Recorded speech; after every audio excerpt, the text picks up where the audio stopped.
আসসালামু আলাইকুম। হাসান খালেদ, সভাপতি, বাংলাদেশ তৃণমূল পার্টি, আপনাদের সাথে। দর্শক শ্রোতা, আজকে আপনাদের সাথে শেয়ার করব বিষয়টা হলো, সরকার সিদ্ধান্ত নিচ্ছে 300 সংসদীয় আসনে 600 স্কুল করবে। সেই স্কুলটা হবে ক্যাডেট কলেজের আদলে, মডেলের। সেখানে ষষ্ঠ শ্রেণী থেকে ছাত্র ভর্তি করা হবে এবং আবাসিক ব্যবস্থা থাকবে। তো এখন আমাদের দেশে আমরা চাচ্ছি বৈষম্যমূলক শিক্ষা ব্যবস্থা যাতে না থাকে।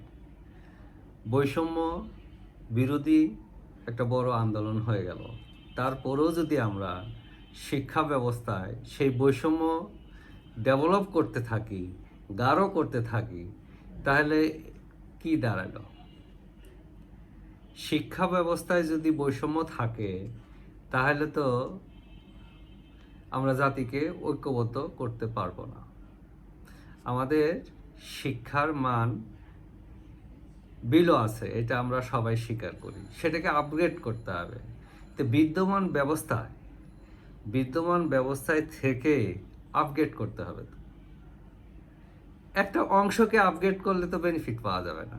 আমরা একটা শ্রেণী তৈরি করে ফেললাম। ক্যাডেট কলেজে কত পার্সেন্ট পোলাপান পড়াশোনা করে, ছাত্ররা পড়াশোনা করে?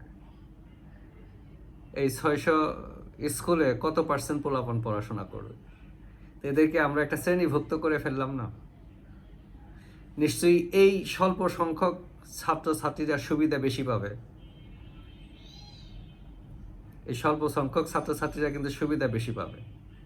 যে এই যে বিশাল যে স্কুলগুলো ছড়িয়ে ছিটিয়ে আছে, এইখানে ছাত্রছাত্রীরা কিন্তু বেনিফিটটা পাবে না।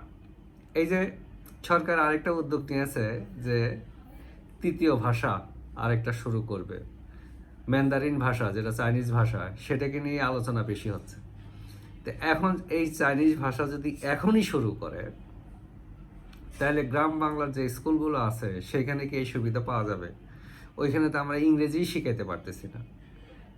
ম্যান্ডারিন ভাষা শিক্ষক আমরা কোথায় পাবো? এই যে হুটহাট করে চিন্তা করা, এটা কিন্তু জাতির জন্য ভালো না এবং বৈষম্যকে গাঢ় করে ফেলতেছে। বৈষম্যকে গাঢ় করলে আমরা কখনোই ঐক্যবদ্ধ হতে পারবো না। তো কাজেই আমরা আর এই মডেল স্কুলে যেতে চাই না। এই 600 স্কুল, প্রত্যেক সংসদীয় এলাকায় দুটো করে স্কুল, এই 300 সংসদীয় এলাকায় 600 স্কুল করে। তো এখন যে সমস্ত শিক্ষা প্রতিষ্ঠান আছে সেইগুলোকে জাতীয়করণ করি, সেই শিক্ষকদের দক্ষতা বৃদ্ধি করি, সেইখানে ভালো করে ভাষা শিক্ষা দেই, কমিউনিকেটিভ ইংলিশের উপরে জোর দেই।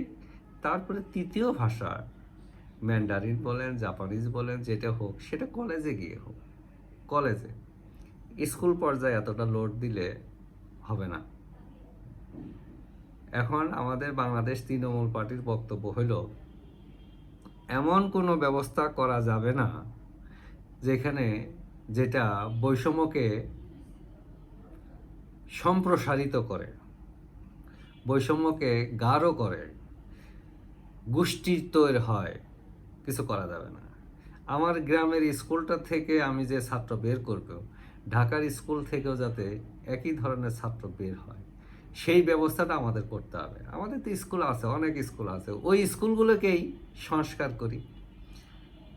600 স্কুল করা এবং সেটা আবাসিক ব্যবস্থা, এটা অনেক টাকা খরচ হবে, তো এই টাকাটা আমরা শিক্ষক প্রশিক্ষণে এবং যত শিক্ষক আছে সেগুলোকে জাতীয়করণ করে ফেলি। শিক্ষা প্রতিষ্ঠান যদি একসাথে জাতীয়করণ করা সম্ভব নাই হয়, তা আমরা শিক্ষকদেরকে জাতীয়করণ করে ফেলি, শিক্ষা প্রতিষ্ঠানে তাদেরকে পাঠাই। এই ব্যবস্থাও কিন্তু করা যায়। তো এখন বাংলাদেশ তৃণমূল পার্টি আশা করে আর যাতে কোনো প্রকার বৈষম্য তৈরি করা না হয়, যেভাবে চলছে এই পদ্ধতি রেখেই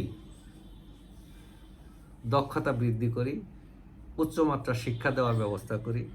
শিক্ষকদের পিছনে এখন অর্থ ব্যয় করতে হবে, এখন একেবারে স্টেট শিক্ষকদের পিছনে অর্থ ব্যয় করতে হবে, তাদের দক্ষতা বাড়াইতে হবে, তাদের পাণ্ডিত্য বাড়াইতে হবে, তাদেরকে প্রশিক্ষণের উপর রাখতে হবে, এবং আগামীতে যে সমস্ত শিক্ষক নিয়োগ দেওয়া হবে তাদের বেস্ট, যারা বেস্ট তাদেরকেই শিক্ষক হিসেবে নিয়োগ দিতে হবে।